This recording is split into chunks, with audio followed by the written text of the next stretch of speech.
Je suis Fernando Bairro Grochano, psychanalyste et sculpteur, art-thérapeute. Je suis très heureux de participer à cette exposition avec ces livres-là, qui est devenu déjà un monument aux enfants victimes des attentats terroristes. David Cohen m'avait proposé de participer à cette exposition formidable appelée Les Vulnérables. Effectivement, des enfants vulnérables, j'ai rencontré. Suite aux attentats, en 2015, notamment au Bataclan.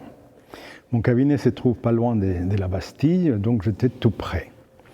J'ai reçu une vingtaine d'enfants en consultation suite à ces événements de grandes violences. Le livre, c'est un hommage à ces enfants qui ont eu le courage de représenter la violence terroriste.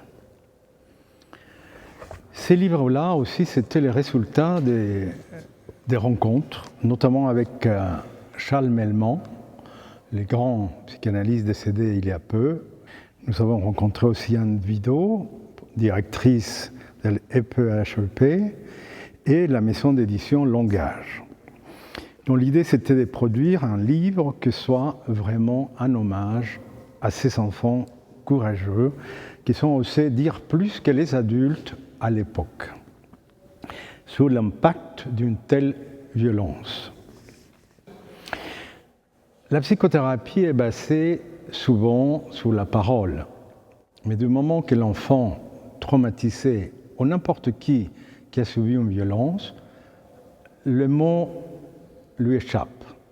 On ne peut pas parler, on ne peut pas dire, même si on met tout de soi pour essayer de dire quelle était l'effraction de la violence. Et donc l'idée, c'est de se positionner différemment. Et de là, l'intérêt de travailler avec les dessins, ou de l'art en thérapie en général, c'est-à-dire qu'on va proposer de retrouver les sensations qui sont corporelles, affectives, d'abord liées aux événements traumatisants.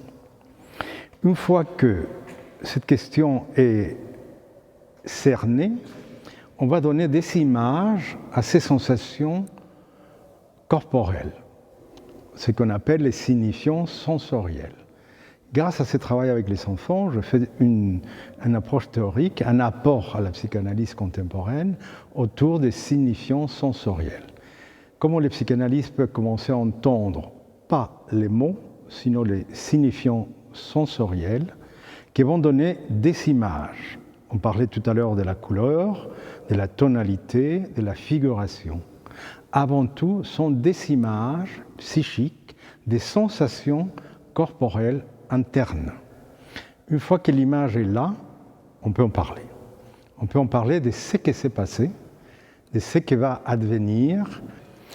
Nous voyons bien sur cette table les différents dessins des enfants.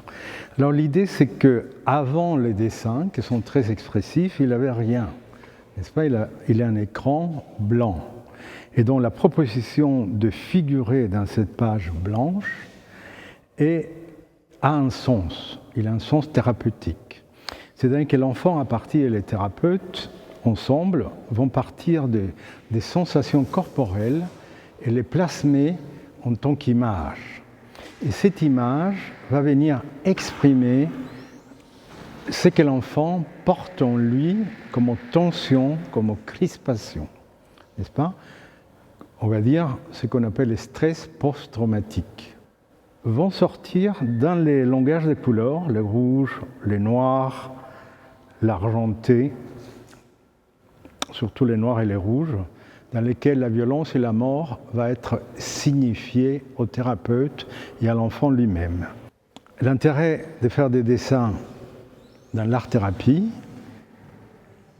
c'est la possibilité de mettre à distance les images qui font mal à l'enfant, à l'intérieur de l'enfant.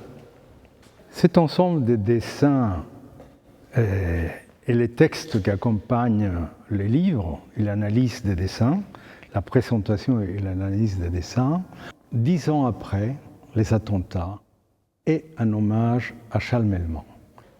Nous accompagnons cette exposition des dessins avec un film documentaire réalisé par Colline Bevelet.